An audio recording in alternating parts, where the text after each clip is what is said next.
Yun no, another day, another DIY tayo sa sasakyan. This time, maglilinis tayo ng throttle body. So, again, hindi tayo professional na technician. DIY lang to, pero sana makatulong sa mga gustong linis ng throttle body ng kanilang sasakyan, lalo na kung sasakyan mo is Hyundai Accent or Kia Rio. In my case, 2012 Kia Rio. So, let's go. Bago tayo magsimula, ano-ano nga ba mga bagay na dapat natin gamitin para sa ating DIY? Una, kailangan natin ng carburetor or carb cleaner. Kailangan din natin ng mga pliers or pliers.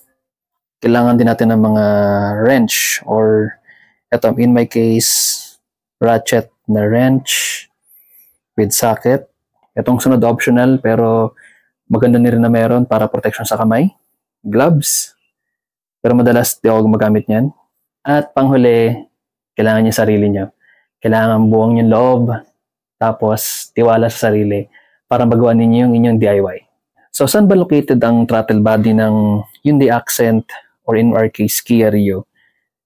Hindi ko sure kung same to ng location sa mga bagong modelong Accent or Rio.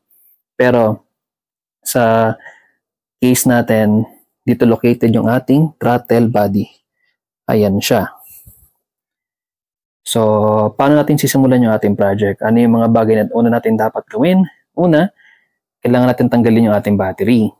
Siyempre, ito kasing sasakyan natin is powered by computer, by electronics.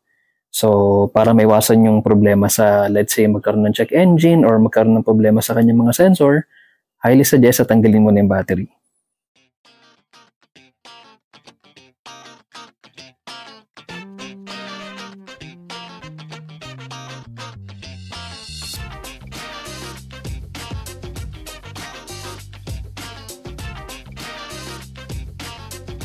Tanggal na yung lock ng battery. And let's take it off.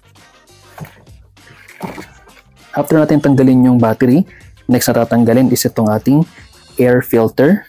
Kailangan nyo gumamit ng 10mm na socket or wrench. Ito yung mga tatanggalin. Unang tatanggalin is yun.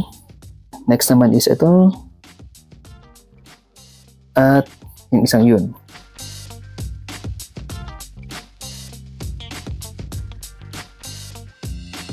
And ayun. Okay. Tanggal na yung ating air filter. Since natanggal na natin yung ating air filter, mas makikita na natin yung ating throttle body. And etong itsura niya. Yun. Kung makikita ninyo, madumi na nga siya. So, kailangan na nating linisin talaga. Due for cleaning na. Una, may tatanggalin muna tayo. Meron tayong 3 hose na tatanggalin. Ito siya. Itong isa, 2, at 3. 3 hose. At yung mismong throttle body natin is, meron tayong tatanggalin na 4 na screw. 10mm yan. Ito, at sa baba. Meron sa baba niyan. At lastly, kailangan natin tanggalin itong sensor na to.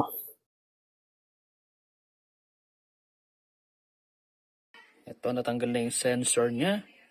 Next naman is itong mga hose. Itong hose na to is para sa coolant ata to eh. Yun. So gagamit tayo ng pliers para matanggal yung mga hose na yan.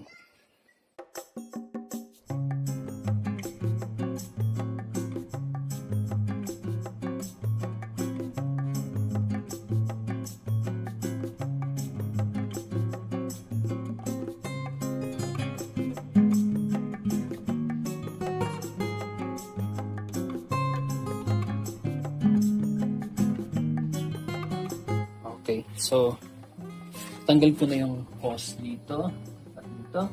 Next naman is ito mga 10mm na screw niya. 4 yan.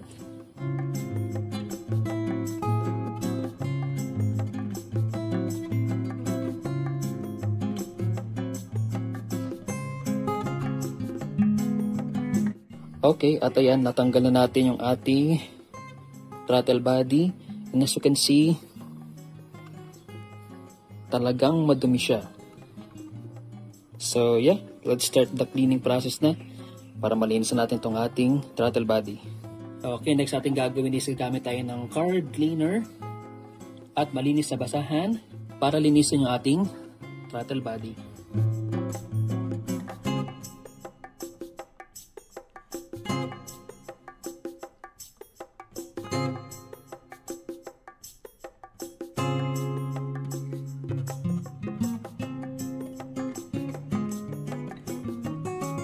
Okay, there you go. So as you can see, napakalinis na ng ating throttle body, harap at likod niya. Yun, no? Next naman nating lilinisin is na dun sa engine natin. Ito naman yung ating sasakyan at kung makikita nyo, napaka-itim. Gagawin ko dyan is yung basahan, i-sprayan ko ng car cleaner, then pupunasan natin yung paligid yan para malinis tong ating part na to, yung sa engine.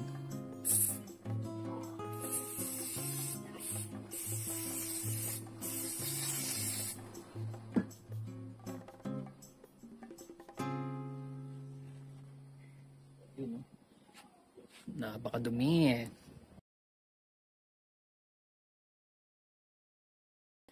Okay, so since malinis na yung part na yan, ibalik na natin yung throttle body. Ito na yung ating throttle body. Okay, linis na malinis na. Ibalik na natin. So una kong gagawin is ilalagay ko muna yung mga screw niya para fix na to. And then yung mga hose ilalagay na natin. Ihuli ko na yung sensor para sure na wala akong nakaligtaan sa mga hose niya. Let's go!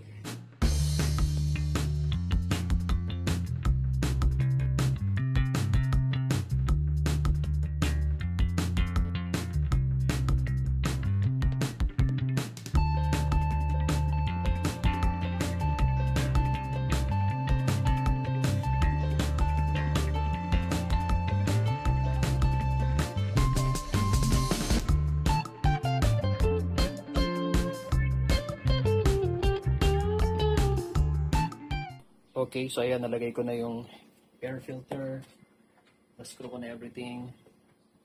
It's time na para ilagay yung battery at i-check kung okay na to.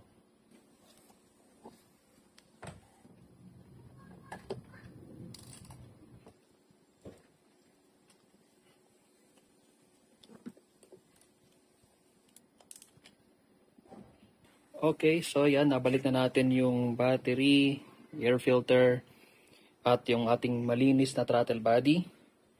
Let's check kung mag-start na walang issue at kung may check engine. Let's go. Yun pala, bago tayo mag-start, since tinanggal natin yung hose doon at daanan nyo ng coolant kasi, check nyo kung nagbawas ng coolant yung sasakyan para lagyan nyo ng bagong coolant, okay? Moment of truth, eto na. On. And start. Uy. Walang check engine. Legit na legit. Okay din. At mas gumanda yung timpla niya. Ayun, no? Pumino yung kanyang takbo. Walang check engine. Check natin yung engine bay ngayon. Ito siya ngayon. Start na. And so far, so good. Wala yung panginginig nyo. I think okay yung ating paglinis ng throttle body. Ikot lang tayo para ma-test drive natin yung ginawa nating throttle body cleaning. Okay, let's go. Uy, dumadamba. Uy, uy. Wow. Wow. Ang ganda ng response. Dumadamba siya. Sarap ng feedback ah. Sige, ikot tayo. Lumiksi yung takbo niya.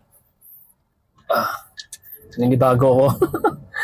Naninibago ako sa takbo niya. Maliksi eh. Oh.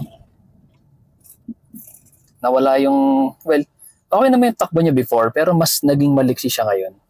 Ito, medyo ahon dito eh. Basic. Panis.